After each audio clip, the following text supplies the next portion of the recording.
Sebagai seorang mantan pendeta dengan nama asli Christopher Kainama, ia akrab dengan Alkitab dalam berbagai bahasa, mulai dari terjemah bahasa Indonesia, bahasa Inggris, bahasa Yunani, hingga dalam bahasa aslinya, yaitu bahasa Ibrani.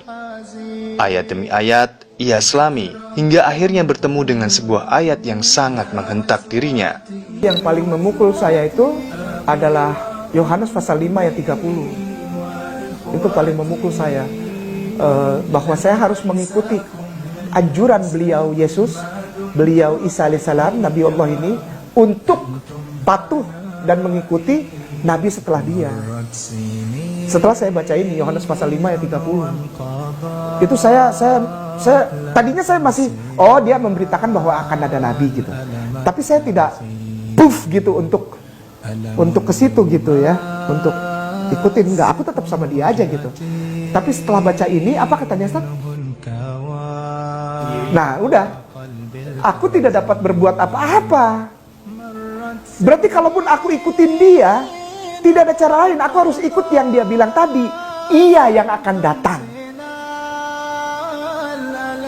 Dia akan mengajarkan kamu, akan mengembalikan kamu kepada seluruh kebenaran. Yang aku ikuti sebagai Tuhan dan Juru Selamat ini, bahkan dia bilang, aku tidak dapat berbuat apa-apa. Apa Ustaz? Aku tidak dapat berbuat apa-apa. Aku tidak dapat berbuat apa-apa dari diriku sendiri.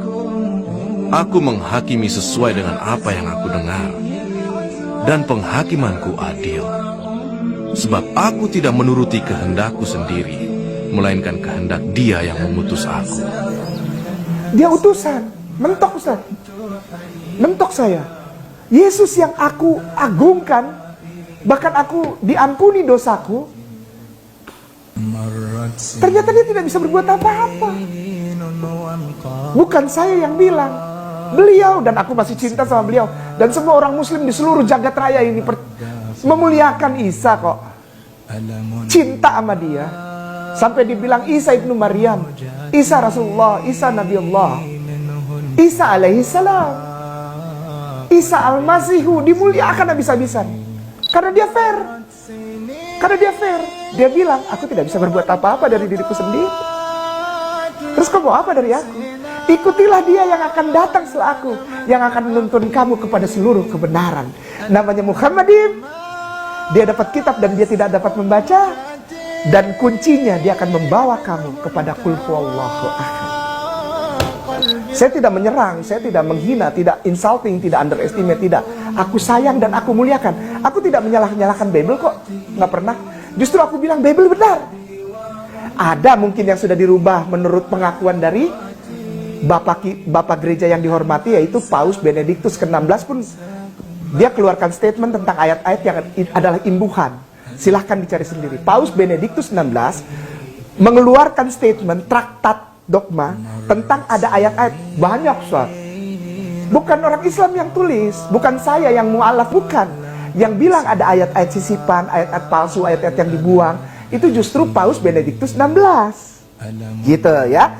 Kesadaran itu ia peroleh justru saat ia belajar Alkitab langsung di tanah kelahiran Nabi Isa alaihissalam. Kegoncangannya oleh ayat-ayat Alkitab itu pun sempat ia klarifikasi ke para rabi Yahudi di sana. Apa hasilnya? Rabi Yahudi, klarifikasi saya kepada mereka, justru membuat saya makin sedih. Justru saya bukannya mendapat kekuatan untuk jadi Islam, atau saya mendapat kekuatan untuk tetap Kristen. Justru saya makin kacau, karena apa? Orang Yahudi nggak ada yang respect sama Jesus. Jangankan untuk jadi Tuhan, untuk jadi Nabi, untuk jadi anak manusia saja tidak dianggap. Ustadz maaf, boleh diketik Gittin, Gittin spasi 57A. Ini yang saya mohon ini, agar ini jangan dibuka gitu. Tapi kenapa dibuang ke web? Ini pandangan Yahudi tentang Yesus. Tuh, itu tuh. Saya dapat jawabannya itu. Bagaimana tentang Yesus? Apa Ustadz bacain lagi? Jadi jangan saya yang baca. Nanti saya dikira bohong.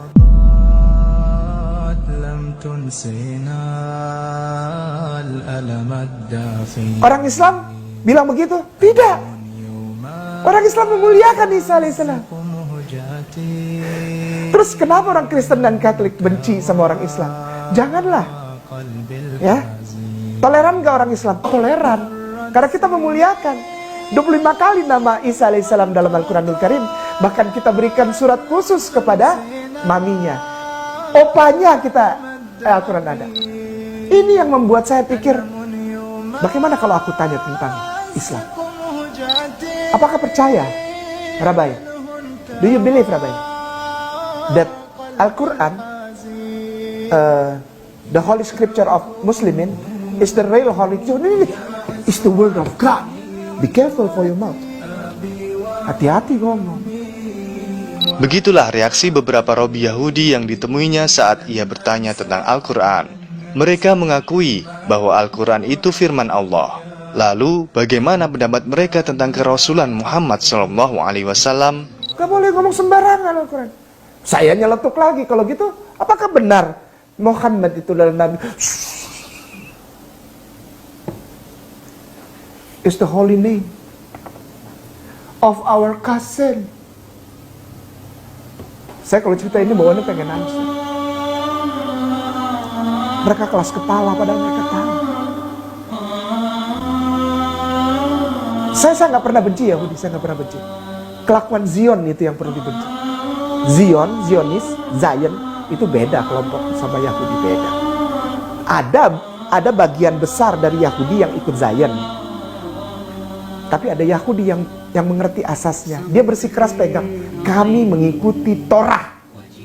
Padahal kalau dia benar-benar ikut Torah, dia harusnya jadi Islam. Ada Yahudi yang gitu. Ketika saya konfirmasi ini, saya mendapatkan pemaparan yang justru menguatkan saya untuk mengikuti kata-kata Yesus yang tadi Ustaz bilang. Pertanyaannya, saya konfirmasi kata-kata Yesus, tapi saya tidak dapat. Yang saya dapat justru confirm kekuatan. Saya di-encourage untuk membenarkan kata-kata Yesus untuk menjadi pengikut Rasulullah. Karena ketika saya mengikuti dan mencintai Rasulullah, saya sudah memuji nabi-nabi yang lain 2 kali. Demikianlah mata rantai kenabian yang menghubungkan Isa alaihissalam dengan Muhammad sallallahu alaihi wasallam. Mata rantai itu juga menghubungkan mereka dengan para nabi dan rasul yang sama-sama diutus Allah untuk membawa satu ajaran, yaitu ajaran tauhid. Bila seorang Christopher Kainama yang non-muslim mendapatkan hidayah dengan mendalami sosok Nabi Isa alaihissalam, bagaimana dengan seorang muslim yang mendalami biografi Isa putra Maryam ini?